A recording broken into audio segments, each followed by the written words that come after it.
Right off the bat, we have to talk about a quiet, calculated murder that happened right underneath our noses. Because in 2019, YouTube took its native direct messaging feature out behind the shed and put a bullet through its head. They killed it for one devastating, simple reason. Out of billions and billions of active users logging in every single day, absolutely nobody wanted to use this website to talk to their friends. Yet if you grab your smartphone right now and unlock it, I guarantee you, if you scroll past all your apps, you'll find that iconic red play button shoved in a folder conveniently labeled social media. And this is because we've been completely and actively brainwashed. Lazy tech analysts, out-of-touch corporate marketers, and clueless media pundits have spent years force-feeding us this narrative, treating this platform as some kind of cozy peer-to-peer community, and have completely blinded us to the fact that this is a psychological Skinner box. Let me be brutally clear. YouTube is not a social media platform. It's a ruthless, hyper-optimized broadcasting behemoth. It's an algorithmic leviathan that hasn't just competed with television, it has officially replaced it.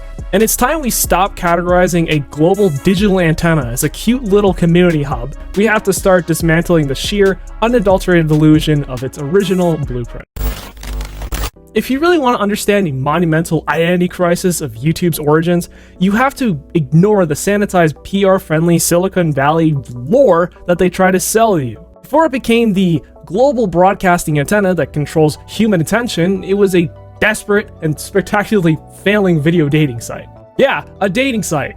In 2005, the founders were scrambling to build a knockoff of Hot or Not, and in a frantic, sweaty bid to force initial content, they literally resorted to posting ads on Craigslist for attractive women to post videos of themselves on the platform for a reward of $100. Now, was that a success? Of course not, it wasn't. It was a fucking disaster. But that specific failure forced a rapid historical pivot.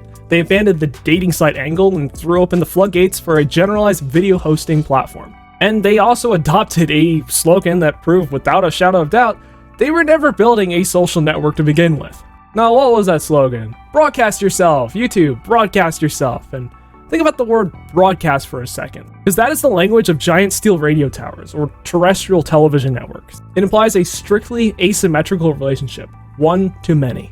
In 2005 to 2006, the prevailing social web was Web 2.0. We're talking about blogs, MySpace, and the early exclusive days of Facebook. Those platforms were fundamentally about symmetrical networking. They were built entirely on many-to-many connections. The user posts a status update and their established network of 50 real-life friends sees it. Then those people comment and the original user replies, and the circle closes right there, then and there. It's a reciprocal peer-to-peer loop designed to mimic real-world social graphs. In contrast, YouTube's massive breakthrough was not social networking. Its breakthrough was the democratization of global distribution. Before YouTube, if you wanted to place a video in front of millions of eyeballs, you needed to own a multi-billion-dollar television network, purchase $1 million in syndicated advertising, or get impossibly lucky with a viral email forwarding chain that would routinely crash primitive dial-up servers. Then YouTube came in and provided the global infrastructure for absolutely free. The underlying architecture wasn't built for talking to your high school buddies, it was built for hosting and watching programming. The platform literally referred to user profiles as channels. You didn't friend a creator, you subscribed. To tune into their broadcast, you would click on their channel and watch.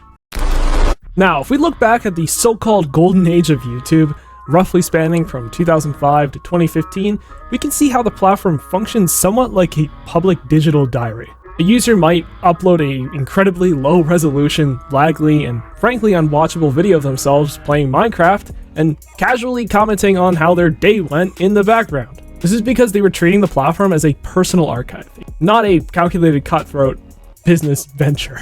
This is the beautiful, chaotic era of the accidental viral video. It was the time when a completely unoptimized, incredibly raw home video like Charlie Bit My Finger could capture the global zeitgeist and become the world's most watched video on the internet. In that very specific, very brief window, YouTube did possess a certain level of trappings from the early Web 2.0 community building times. But even then, hear me on this, the core behavior was discovery, not connection. Completely the opposite of the characteristics of early social media, where you would connect with people you already knew in the real world.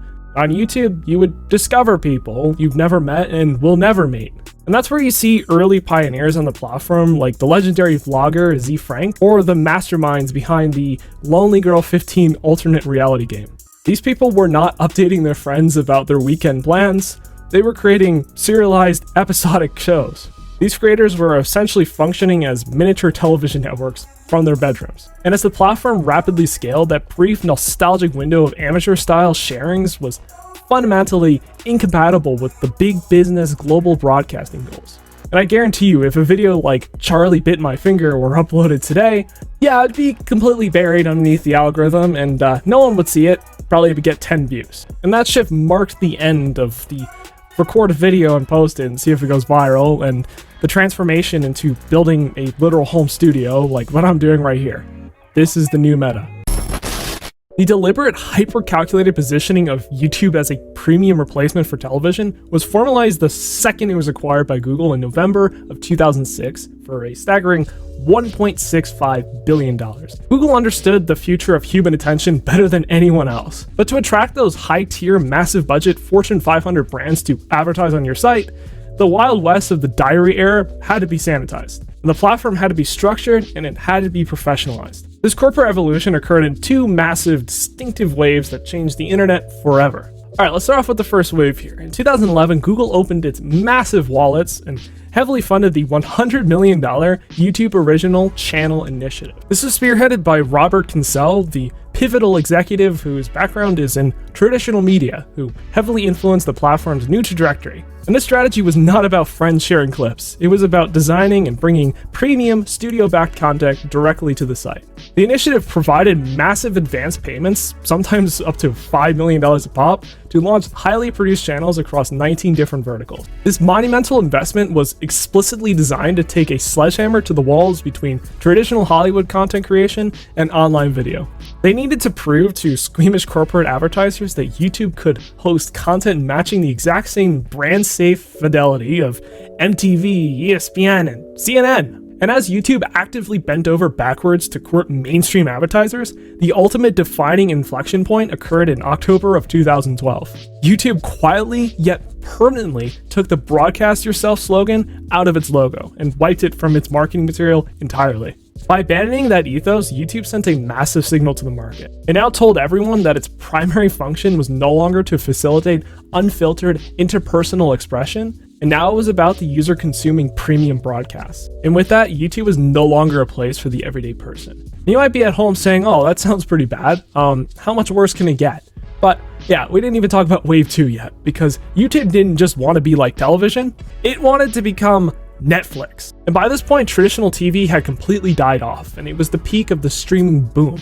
YouTube no longer wanted to be seen as television and wanted to become a streaming service. And that's why Google launched YouTube Red, which was a premium, dedicated subscription video on demand service. And with this launch came YouTube Originals, a massive, arrogant foray into the walled garden of scripted television, which they leaned heavily on Hollywood talent to produce high concept sci-fi and other genres of television programming for the YouTube platform. But here's the hard truth. The entire experiment was a fundamental, catastrophic miscalculation of the platform's architectural strengths. And this is because YouTube is obviously an algorithmic, free-to-air digital broadcasting network. When they took these ridiculously expensive shows and shoved them behind a hard paywall, they divorced them entirely from the YouTube ecosystem. It didn't feel like an organic part of YouTube, it felt like it was coordinated. A user might own a digital show on their account, but it sat in some forgotten, dusty purchases tab and entirely disconnected from the algorithmic homepage that drives literally 99% of all user behavior. The absolute clearest indicament of this entire SVOD strategy was its biggest hit, Cobra Kai. The Karate Kid sequel series was undeniably a crown jewel of writing and production, but it was suffocating behind YouTube's paywall. It wasn't until YouTube finally threw in the towel, abandoned its scripted SVOD ambitions, and sold the show to Netflix that Cobra Kai exploded into a global phenomenon. And by the time 2020 rolled around, the writing was permanently etched on the wall. YouTube realized it didn't need to be Netflix. It already was something infinitely more powerful. It was the world's ultimate algorithmically driven free-to-air network. Now, I know a lot of you guys are already in the comment section typing your keywords like, but YouTube has comments, has profiles, and how is it not a social network? And We have to look at the defining characteristics of a genuine social media platform. A real social network requires the presence of a robust peer-to-peer social graph that facilitates direct communication, status updates, and reciprocal network building. To understand why YouTube fundamentally rejects this, we have to look at Google's deepest, darkest corporate insecurity during the early 2010s.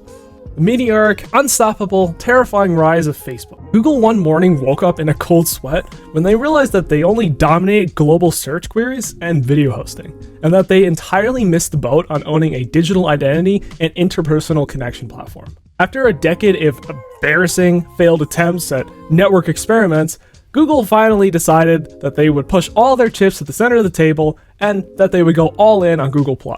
Launched on June 28th of 2011, Google Plus initially looked like an unstoppable juggernaut. Mark Zuckerberg viewed it as such a severe existential threat that he famously put Facebook on internal corporate lockdown. But the user numbers were a complete fabricated mirage. Google was forcing signups through its ecosystem like a digital mob boss.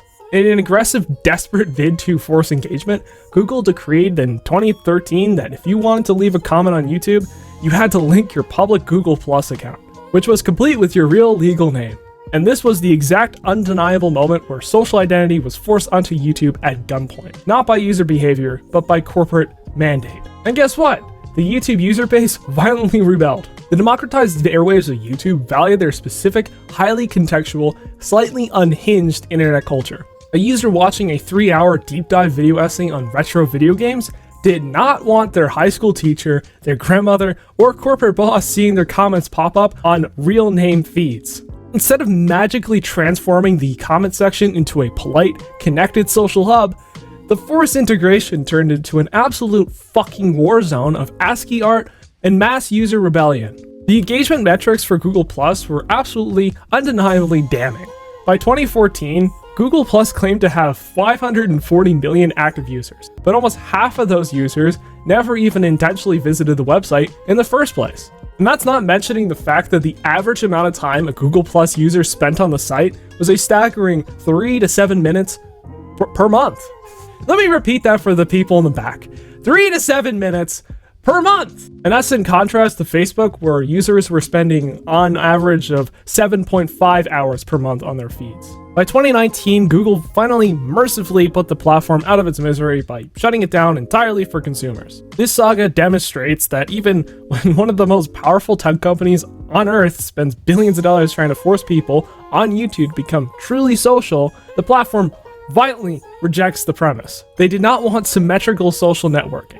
They wanted to watch fucking TV. If you're still not convinced, the most compelling evidence lies in YouTube's status as a massive graveyard for interpersonal communication features. If YouTube were truly a social media platform, features facilitating direct user-to-user interaction and ephemeral sharing would thrive. Instead, they are categorically, ruthlessly rejected by the market. Following the collapse of Google+, YouTube attempted to pivot its social strategy natively. Project Backstage, which was initiated in 2016, which was designed to strictly prevent creators from migrating audience interactions to Twitter.